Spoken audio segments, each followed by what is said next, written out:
5 বছরের চেষ্টায় মাকে ফিরে পেল ফরিদপুরের আব্দুল মতিন। ছেঁড়া টাকায় জীবন সংগ্রাম চালাচ্ছেন মানিকগঞ্জের মুজিবুর রহমান। এ বাড়িতে হাট কাঁপাতে আসছে তুফান, দেখতে শত শত লোকের ভিড়।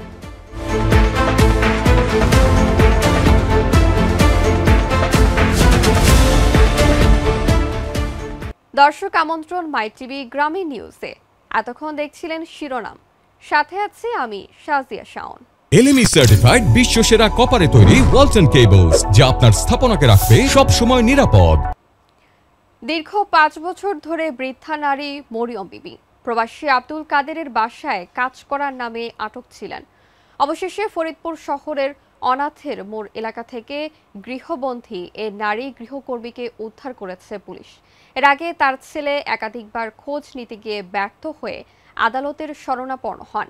আদালতের নির্দেশে 18 মে কোতোয়ালি থানা পুলিশ অভিযান চালিয়ে তাকে উদ্ধার করে। ওসি ঘটনার সত্যতা নিশ্চিত করে জানান, তদন্ত চলছে, দোষীদের বিরুদ্ধে আইনানুগ ব্যবস্থা নেওয়া হবে। বিস্তারিত রিপোর্টে। দীর্ঘ 5 বছর আটকে রেখে নির্মমভাবে নির্যাতন করা হয় বৃদ্ধা গৃহকর্মীকে। চলে যেতে চাইলে দেখানো হয় সন্তানকে মেরে ফেলার ভয়ভীতি। জগৎজননী মা সন্তানকে বাঁচাতে তাই তো দিনের পর দিন সহ্য করে যান নির্মম অত্যাচার।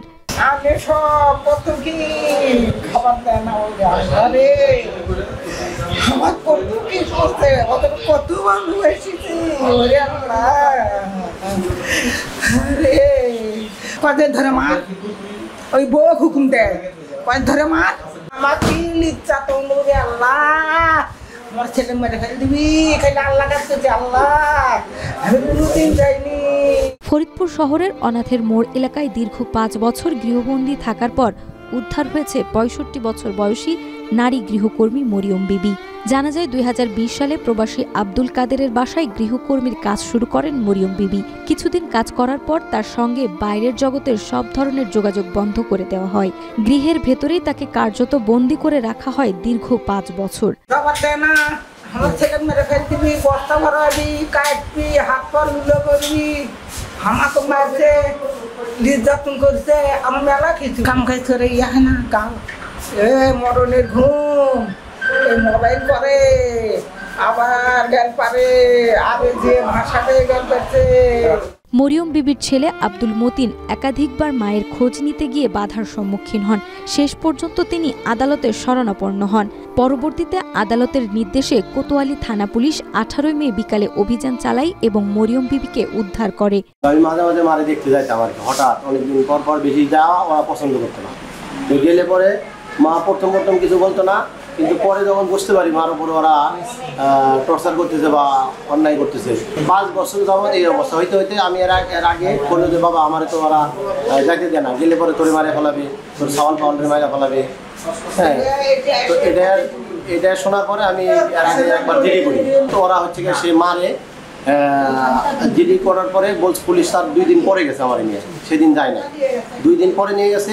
এবং ওরা তার ভিতরে মারে নির্যাতন করে সে তার কাছ থেকে জোর করে একটা স্টেটমেন্ট দিয়েছে যে আমি এখানে ভালো আছি, এইখানে আমি জীবনে বাড়ি যাব না, আমার ছেলে চাওয়াল ভাত দেয় না, এই সেই মিথ্যা একটা বানোয়ার একটা ইয়ে নিছে। কোতোয়ালি থানার ভারপ্রাপ্ত কর্মকর্তা ঘটনার সত্যতা নিশ্চিত করে জানান, আদালতের নির্দেশে অভিযান পরিচালনা করে তারা মরিয়ম বিবিকে উদ্ধার করেছেন।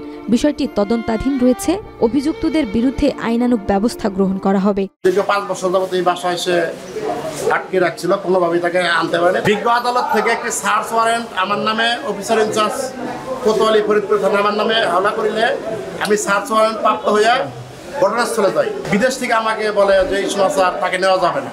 তখন আমি বলছি যে তার বিজ্ঞ আদালত থেকে সার্চ ওয়ারেন্ট দিছে, তাকে আমার আদালতে নিয়ে যেতে হবে। থানায় আসছি, থানায় আইনা বিধি মোতাবেক থানায় রাখতেছি এবং বিজ্ঞ আদালতে আগামীকালকে এই সার্চ ওয়ারেন্ট সহ বিজ্ঞ আদালতে প্রেরণ করব। এই ঘটনায় ফরিদপুর জুড়ে চাঞ্চল্য সৃষ্টি হয়েছে।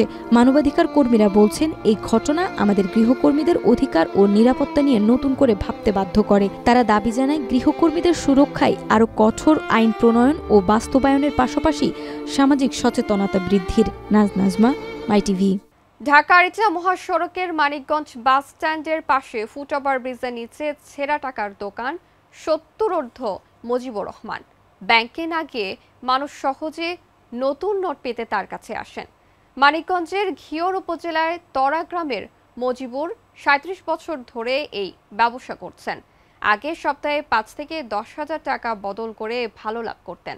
তবে করোনার পর ব্যবসা কমেছে, সঙ্গে বয়সজনিত অসুস্থতায় আয় নেমে এসেছে দিনে ১৫০ থেকে ৪০০ টাকায়। বিস্তারিত রিপোর্টে। টেবিলের ওপর পড়ে আছে ছেঁড়া টাকার নোট। ৩৭ বছর ধরে এই ছেঁড়া টাকায় জীবন চলছে মুজিবুর রহমানের। টাকা বেচা কেনার নেশায় জীবনের পরন্ত বেলায় এসে দাঁড়িয়েছে ৭০ বছর বয়সী এই বৃদ্ধ। শুরু থেকে আমার ছেঁড়া টাকার ব্যবসা, বিগত ৩৭ বছর এই ব্যবসার সাথে জড়িত। সাধারণ মানুষ নানা সময় ছেঁড়া ফাটা নোট পেয়ে বিড়ম্বনায় পড়েন। যদিও এসব নোট ব্যাংকে বদলানো যায়, তবে দীর্ঘ সময় লাইনে দাঁড়ানোর ঝামেলা এড়াতে অনেকেই বিকল্প খোঁজেন। সেই বিকল্পই হয়ে উঠেছেন ৭০ মুজিবুর রহমান। ঢাকা আরিচা মহাসড়কের মানিকগঞ্জ বাস স্ট্যান্ডের উত্তর পাশে ফুটওভার ব্রিজের নিচে ছোট্ট একটি কাচের টেবিল আর একটি টুলে বসে প্রতিদিন সকাল থেকে সন্ধ্যা পর্যন্ত ছেঁড়া টাকার বেচাকেনা করেন তিনি। আমার নাম মুজিবুর রহমান, ডাক নাম খোকা বললে চিনে। ওই ছেঁড়া টাকা বিভিন্ন জায়গাতে কিনে নিয়ে আমি আবার রাজশাহী ব্যাংকে ভাঙাইতাম।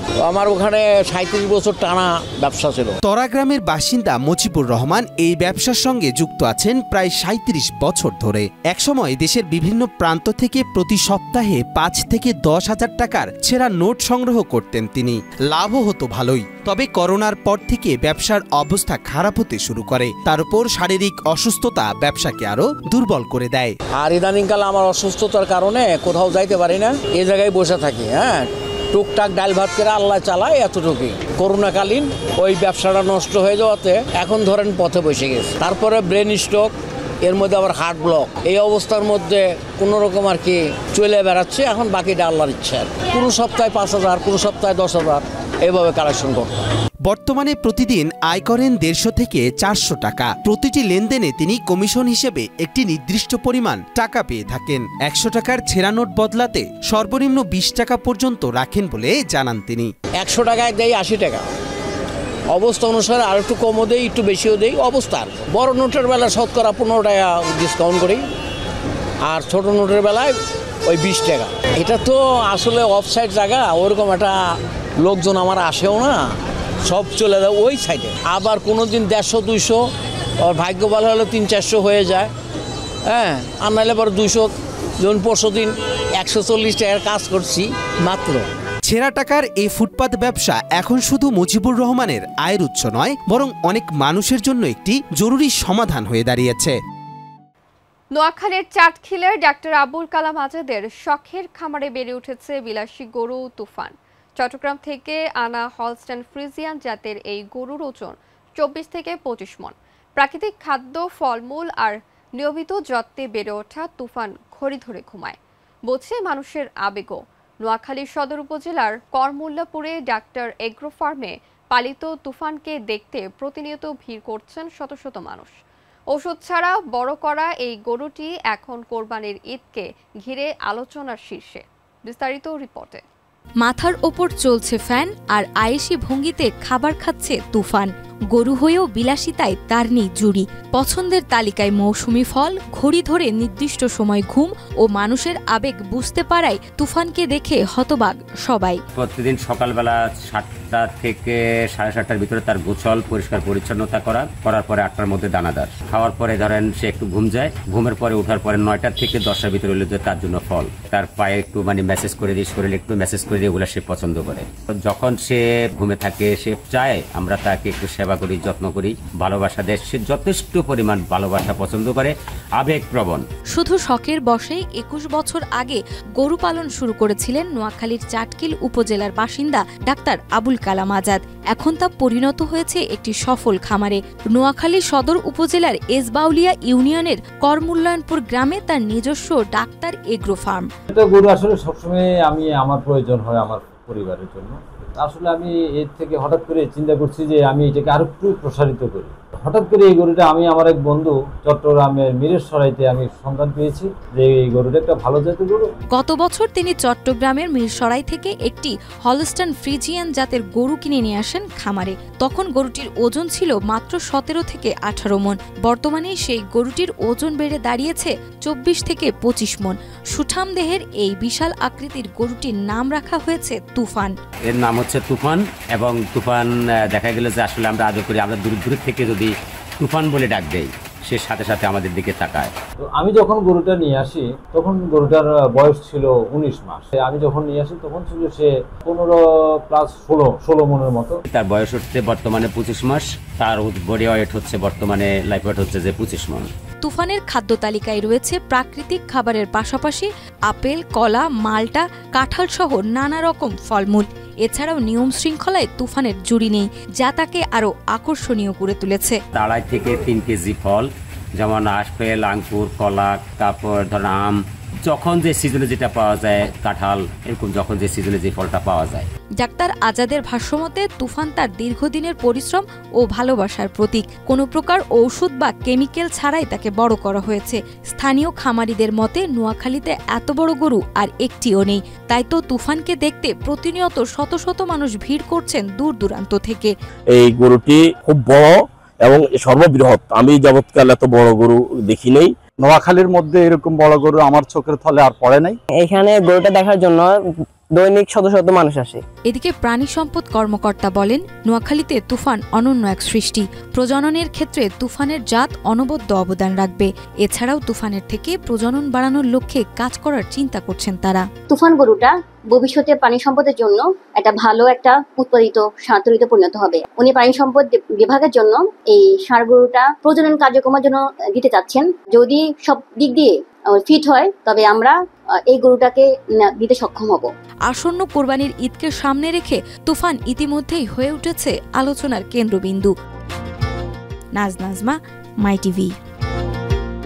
দর্শক, এই ছিল আজকের মাই টিভি গ্রামীণ নিউজ। গ্রামের আলোচিত সব খবর দেখতে চোখ রাখুন মাই টিভি গ্রামীণ নিউজে। ধন্যবাদ এতক্ষণ সাথে থাকার জন্য।